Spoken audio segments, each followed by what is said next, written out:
On March 21, 2026, Iran's Supreme Leader Ayatollah Ali Khamenei delivered his annual Nowruz address to the Iranian nation. Most people think it was a ceremonial holiday speech. In reality, it was a direct message to Washington, Tel Aviv, and Tehran's own restless population. Khamenei used the Persian New Year platform to declare that Iran will not surrender, will not negotiate under pressure, and will not abandon what he called the resistance axis across the Middle East. The speech came 48 hours after unconfirmed reports of Israeli strikes on Iranian proxy positions in Syria, and less than 1 week after the United States announced new sanctions targeting Iran's Revolutionary Guard Corps financial networks. The timing was not coincidental. Khamenei spoke for 37 minutes. He referenced divine will, national pride, and the collapse of enemy strategies. He did not mention compromise once. In the next couple of minutes, I will show you what was really said, what was left unsaid, and why this speech signals that the current trajectory in the Middle East is not moving toward de-escalation. Quick, before we continue, thanks a lot for tuning in. Your support is what keeps this show going, and I appreciate you watching. Please make sure you are subscribed and like the video so more people get to see this. Now let us get to it. Nowruz is the Persian New Year. It marks the spring equinox and is celebrated across Iran, Afghanistan, Central Asia, and parts of the Caucasus. For the Islamic Republic, Nowruz is also a political stage. Every year since the 1979 revolution, Iran's supreme leader uses the Nowruz address to set the tone for the coming year. These speeches are not casual. They are carefully constructed policy signals delivered to both domestic and international audiences. Khamenei has held the position of supreme leader since 1989. He is 86 years old. His health has been the subject of speculation for years. Every public appearance is analyzed for signs of decline or continuity. This year's speech was delivered in front of a live audience in the holy city of Mashhad. State television broadcasted across Iran, and Iranian diaspora networks carried it worldwide. The speech followed a format Khamenei has used for decades. He opened with religious blessings, transitioned into economic and social themes, then pivoted to foreign policy and security. The foreign policy section is where the message hardened. Khamenei framed Iran's position as one of resistance against what he called arrogance and domination. He used the Arabic term istikbar, which translates roughly as arrogance but carries connotations of imperial overreach. He named the United States and Israel directly. He praised Hezbollah in Lebanon, Hamas in Gaza, and the Houthis in Yemen. He described these groups as part of a unified front that has forced the enemy to retreat. That language matters. It signals that Tehran views these proxy networks not as expendable assets, but as core strategic pillars. It also signals that any negotiation over Iran's nuclear program or regional behavior would require abandoning those networks. And Khamenei made clear that is not on the table. The centerpiece of the speech was a section on what Khamenei called the failure of maximum pressure. He was referring to the U.S. sanctions campaign that began in 2018 after President Trump withdrew from the Joint Comprehensive Plan of Action, the nuclear deal signed in 2015. Those sanctions targeted Iran's oil exports, banking system, and access to international markets. The goal was to force Iran back to the negotiating table and extract a broader agreement covering missiles, proxies, and nuclear activity. Most people think the sanctions crippled Iran's economy. In reality, Iran adapted. Oil exports dropped but did not stop. Iran sold crude to China at discounted rates, using intermediaries and ship-to-ship transfers that evaded tracking. The Revolutionary Guard Corps built an entire shadow economy, running parallel to the formal state system. Black market currency exchanges, smuggling networks, and cryptocurrency channels absorbed the shock. Inflation spiked. The Iranian rial lost 80% of its value between 2018 and 2023, but the state did not collapse. Khamenei used this survival as proof that pressure does not work. He told the audience that Iran had endured and the enemy had failed. He did not acknowledge the economic pain ordinary Iranians experienced.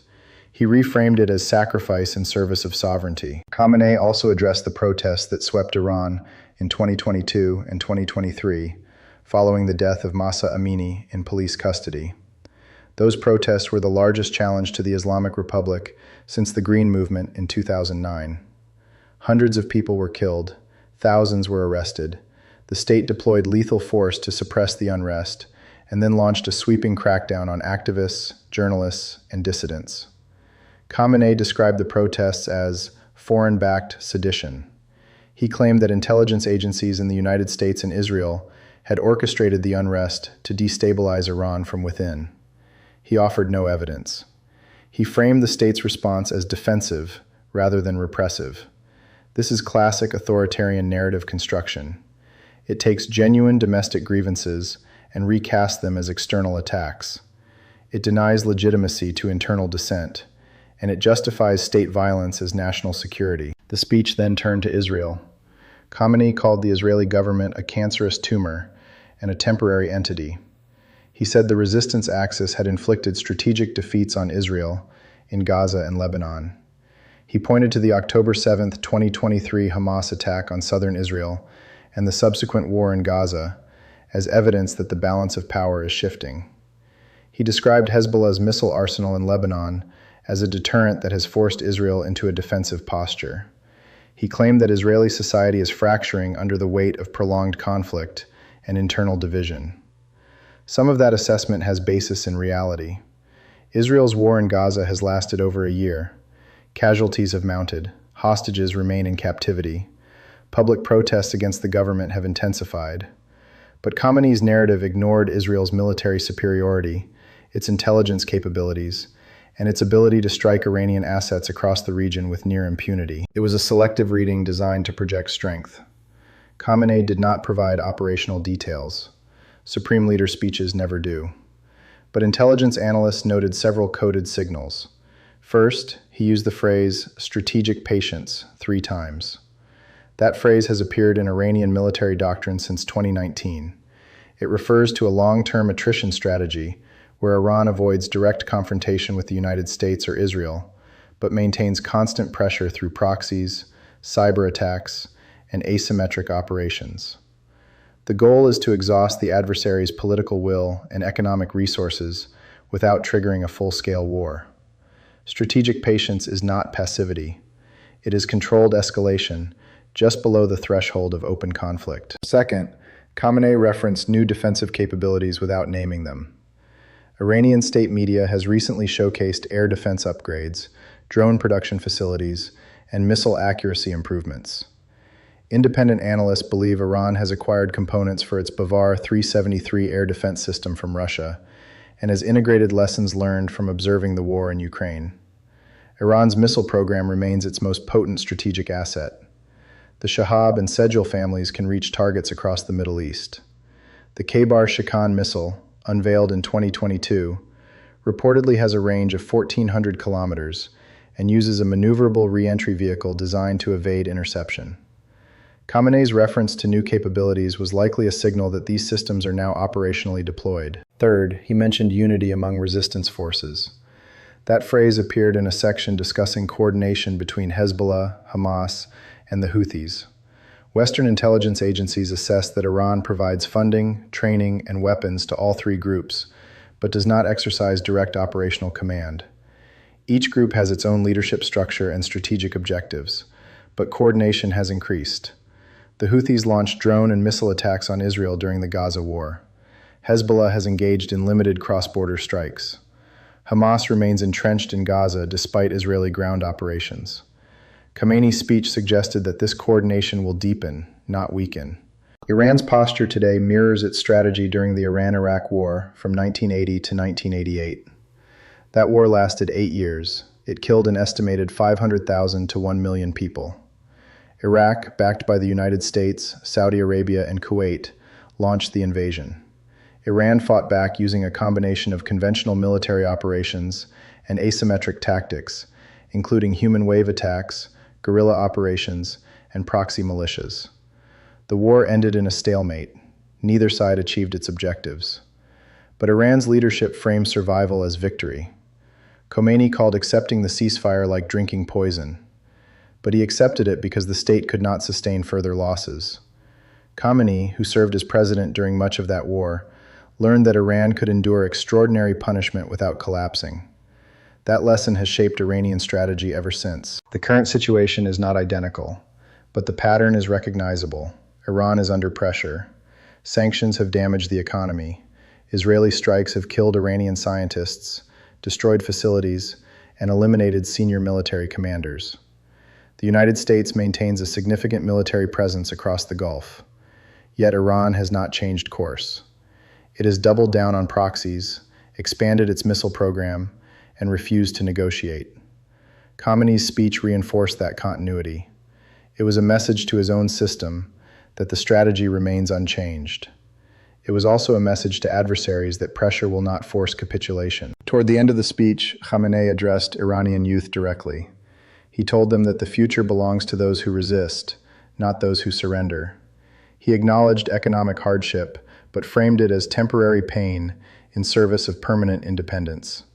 He invoked the memory of Qasem Soleimani, the Revolutionary Guard commander killed in a U.S. drone strike in January 2020. Soleimani has been elevated to martyr status within Iran's ideological framework. His image appears on murals, posters, and state media broadcasts. Khamenei described Soleimani as proof that sacrifice leads to legacy. He implied that the current generation must accept similar sacrifice. This section was aimed at Iran's young population. Over 60% of Iranians are under 30. Many are frustrated with economic stagnation, political repression, and limited opportunity. Protests in recent years have been driven largely by this demographic. Khamenei's message was both inspirational and coercive. He offered a narrative of resistance and dignity, but he also implied that dissent is betrayal. The subtext was clear. The state will not compromise. Citizens must accept the cost or face the consequences. Khamenei's speech does not exist in isolation. It intersects with three active conflict zones. First, Gaza. The war between Israel and Hamas continues. Ceasefire talks have stalled repeatedly. Humanitarian conditions in Gaza are catastrophic. Over 30,000 people have been killed. Infrastructure is destroyed. Famine is imminent in some areas. Iran supports Hamas materially and politically. Khamenei's speech signaled that support will continue regardless of international pressure. Second, Lebanon. Hezbollah and Israel have engaged in cross-border strikes since the Gaza war began. The violence has remained limited, but the risk of escalation is constant.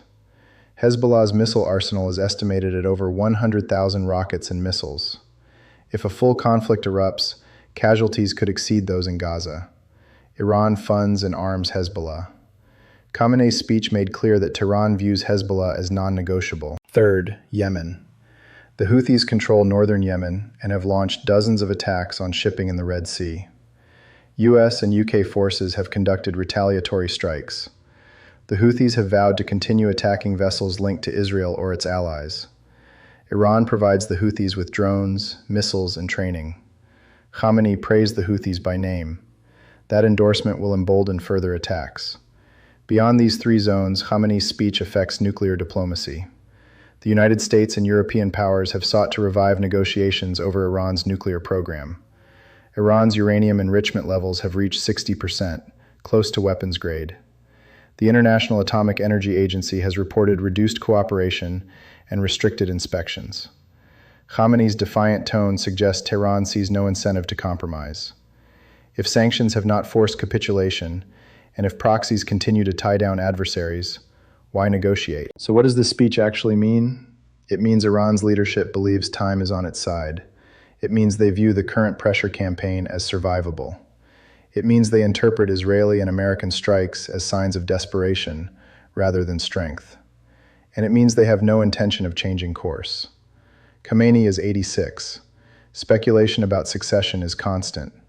But his message on Nowruz was continuity, not transition. Whoever follows him will inherit this strategy. The resistance axis, the nuclear program, the defiance. That is not a policy that will shift overnight. That is a doctrine embedded in the state's identity. Most people think speeches like this are symbolic. In reality, they are strategic documents. They set red lines, they mobilize domestic support, they signal intent to adversaries. Khamenei's Nowruz address did all three. And here's the contradiction nobody wants to address. The West wants Iran to de-escalate. But every tool used to force de-escalation has reinforced Iran's belief that resistance works. Sanctions did not break the state. Strikes did not stop the proxies. Isolation did not force compromise. So why would Tehran change now? Thanks a lot for watching. I really appreciate your support. Join the discussion in the comments below. Let me know your thoughts. Do you think Iran's strategy of resistance through proxies is sustainable long-term, or will internal economic pressure eventually force a shift? And do you believe Khamenei's speech signals confidence or desperation? Let me know. Please subscribe and like the video if you want to stay updated. And click the video on the screen to see another. I will see you soon.